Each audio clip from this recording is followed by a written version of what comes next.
కార్తీక మాసం అనేది అమావాస్యతో ముగుస్తుంది కదండి. అమావాస్య ముగిసిన తర్వాత మనకి పాడ్యమి తిథి అనేది వస్తుంది. అలానే కార్తీక మాసం తర్వాత మార్గశిర మాసం వస్తుంది. ఈ మార్గశిర మాసంలో మొదటి రోజు పాడ్యమి తిథి ఉంటుంది కాబట్టి ఈ రోజునే మార్గశిర పాడ్యమి అని అంటాము. అలానే ఈ రోజునే మనము పోలీ పాడ్యమి అని కూడా పిలుస్తూ ఉంటాము. అసలు పోలీ అంటే ఎవరు, అసలు పోలీ వెనక ఉన్న కథ ఏమిటి, ఈ పోలీ పాడ్యమి రోజు పూజ చేస్తే ఈ కార్తీక మాసం మొత్తం పూజ చేసిన పుణ్యఫలం అనేది ఎందుకు లభిస్తుంది, ఈ రోజు పాటించవలసిన నియమాలు ఏమిటో ఇప్పుడు మనం క్లియర్గా తెలుసుకుందామండి. ముందుగా అసలు పోలీ పాడ్యమి ఎప్పుడు వచ్చిందో తెలుసుకుందాము. పోలీ పాడ్యమి అనేది డిసెంబర్ 2వ తారీఖు సోమవారం రోజు వచ్చిందండి. ఇప్పుడు పోలీ పాడ్యమి కథ గురించి తెలుసుకుందాము. పూర్వమైతే ఒక గ్రామంలో ఒక ఉమ్మడి కుటుంబం ఉండేదండి. ఈ ఉమ్మడి కుటుంబంలో 5 తోడికోడళ్ళు ఉండేవాళ్ళు. ఈ 5 తోడికోడల్లో చివరి కోడలే ఈ పోలెమ్మండి. పోలెమ్మని పోలి అని కూడా పిలిచేవాళ్ళు. ఆమెకి దైవభక్తి అనేది చిన్నప్పటి నుంచే చాలా ఎక్కువగా ఉండేదండి. కానీ ఈ దైవభక్తి చూసి వాళ్ళ అత్తగారు కుళ్ళుకునేవారు. నాకంటే కూడా ఎవరూ పూజలు చేసేవాళ్ళు లేరని, నేనే చక్కగా పూజలు చేస్తానని అహంభావంతో ఎప్పుడూ కూడా పోలెమ్మని చిన్న చూపు చూస్తూ ఉండేది. తనకన్నా నిజమైన భక్తురాలు ఎవ్వరూ లేరు అనే అహంకారంతో పోలెమ్మపై ఎప్పుడు చిరాకు పడుతూ ఉండేదండి. కానీ పోలి మాత్రం ఏమాత్రం అధైర్యపడకుండా ఇంట్లో ఎప్పుడూ పూజలు చేసుకుంటూ ఉండేదండి. అయితే చిన్న కోడలైన పోలితో ఎప్పుడూ కూడా ఈ పోలి అత్తయ్య పూజలు చేయనిచ్చేది కాదు. అలానే కార్తీక మాసం వచ్చింది. కార్తీక మాసం వచ్చినప్పుడు కూడా మిగతా కోడళ్లను తీసుకొని ఆ నెల మొత్తం కూడా నదీ స్నానం ఆచరించి చక్కగా పూజలు అయితే చేసుకుంటూ ఉండేవాళ్ళు. కానీ పోలీని మాత్రం ఏమాత్రం పట్టించుకునేవాళ్ళు కాదు. పైగా పోలీ పూజ చేయకుండా ఎలాంటి సౌకర్యం ఇంట్లో లేకుండా ముందుగా చూసుకొని వెళ్ళేవాళ్ళు.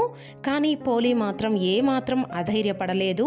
పోలి అత్తయ్య తోడికోడళ్ళు నది దగ్గరికి వెళ్ళగానే పోలి చక్కగా బావి దగ్గర స్నానం చేసి పెరట్లో ఉన్న పత్తి చెట్టుకి దూది ఒలిచేది. అలానే మజ్జిగ కవ్వానికి ఉన్న వెన్నని తీసి చక్కగా ఒత్తులను చేసుకొని ఆ వెన్నని రాసేది. అలానే చక్కగా దీపం అనేది వెలిగించేది. ఆ దీపం అనేది ఎవ్వరికీ కనిపించకుండా దానిపై బుట్ట అనేది బోర్లించేది. ఇలా ఈ కార్తీక మాసం మొత్తం కూడా సూర్యోదయానికి ముందే నిద్రలేచి స్నానం ఆచరించి నిత్య దీపారాధన అనేది చేసేది. చివరికి కార్తీక అమావాస్య పూర్తయ్యి ఆ మర్నాడు మార్గశిర శుద్ధ పాడ్యమి వచ్చిందండి. ఎప్పటిలాగే పోలి అత్తయ్య తోడికోడళ్ళు పోలి పూజ చెయ్యకుండా పోలీకి బండెడు చాకిరి అప్పచెప్పి వెళ్ళేవాళ్ళు.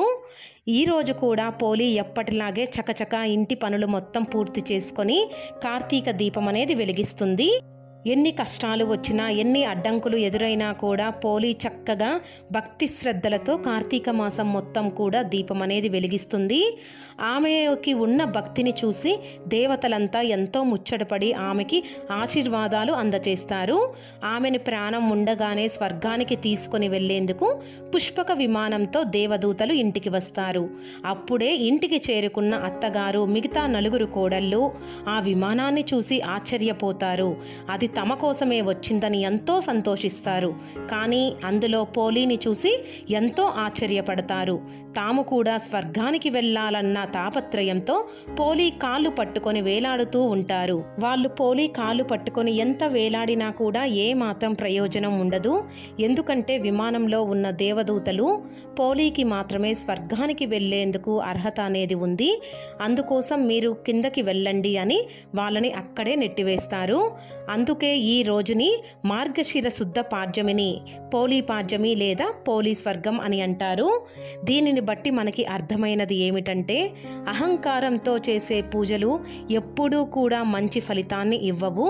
భక్తి శ్రద్ధలతో చేసే పూజలు మాత్రమే మనకి మంచి ఫలితాన్ని ఇస్తాయి.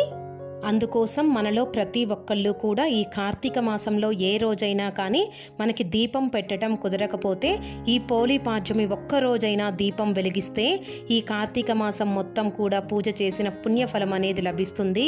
అలానే ఎవరైతే ఈ పోలీ పాడ్యమి రోజున తెల్లవారుజామునే నిద్రలేచి నదీ స్నానం ఆచరించి నదిలో దీపాలను వదులుతారో వాళ్ళకి స్వర్గ ప్రాప్తి కలుగుతుందని మనం భావిస్తూ ఉంటాము. అందుకోసం ఈ నెల రోజులు ఎలాంటి నియమాలు పాటించని వారు కనీసం పోలీ పాడ్యమి రోజైన 30 ఒత్తులను వెలిగించి చక్కగా నదిలో దీపాలను వదిలితే వాళ్ళకి స్వర్గ ప్రాప్తి అనేది కలుగుతుంది. ఈ మార్గశిర శుద్ధ పాడ్యమి రోజున చక్కగా స్త్రీలు తెల్లవారుజామునే నిద్రలేచి ఇంటిని శుభ్రం చేసుకోవాలి. తర్వాత నదీ స్నానం ఆచరించాలి. ఆవు నెయ్యితో దీపాలను వెలిగించి చక్కగా నదిలో వదలాలి. అదేవిధంగా నదీమాతకి ముందుగా పసుపు, కుంకుమ, అక్షింతలు, పూలని సమర్పించాలి. పోలీ దీపాన్ని నీటిలో వదిలిన తర్వాత 3 సార్లు ఆ దీపాన్ని ముందుకు వదలాలి.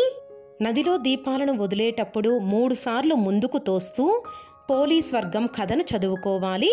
ఒకవేళ మనకి నదులు అందుబాటులో లేకపోతే ఎటువంటి బాధపడే అవసరం లేదండి. మన ఇంట్లోనే తులసి కోట వద్ద ఒక పాత్రలో నీటిని తీసుకొని అందులో పసుపు, కుంకుమ, అక్షింతలు, పువ్వులను వేసి వీడియోలో చూపిస్తున్నట్లుగా దీపం వదిలి 3 సార్లు దీపాన్ని ముందుకు తోస్తూ చక్కగా పోలీ స్వర్గం కథని చదువుకుంటే చాలండి. ఈ విధంగా మనం ఇంట్లో దీపం వదిలేటప్పుడు పసుపు వినాయకుడిని సిద్ధం చేసి నైవేద్యాన్ని సమర్పించి చక్కగా ఈ విధంగా నీటిని వదలాలండి. నీటిని వదిలేటప్పుడు స్టీలు పాత్రలు మాత్రం వీలైనంత వరకు ఉపయోగించకుండా ఈ విధంగా చక్కగా ఒక టబ్లో కానీ ఒక బకెట్లో కానీ నీటిని పోసుకొని పసుపు, కుంకుమ, అక్షింతలు, పూలను వేసి వీడియోలో చూపిస్తున్నట్లుగా చక్కగా మనము గంగాదేవిని మనసులో తలుచుకుంటూ నమస్కారం చేసుకోవాలి. గంగాదేవిని తలుచుకుంటూ మనము నమస్కారం చేసుకోవటం వల్ల పుణ్య నదుల్లో మనము దీపం వదిలిన పుణ్యఫలం అనేది దక్కుతుందండి.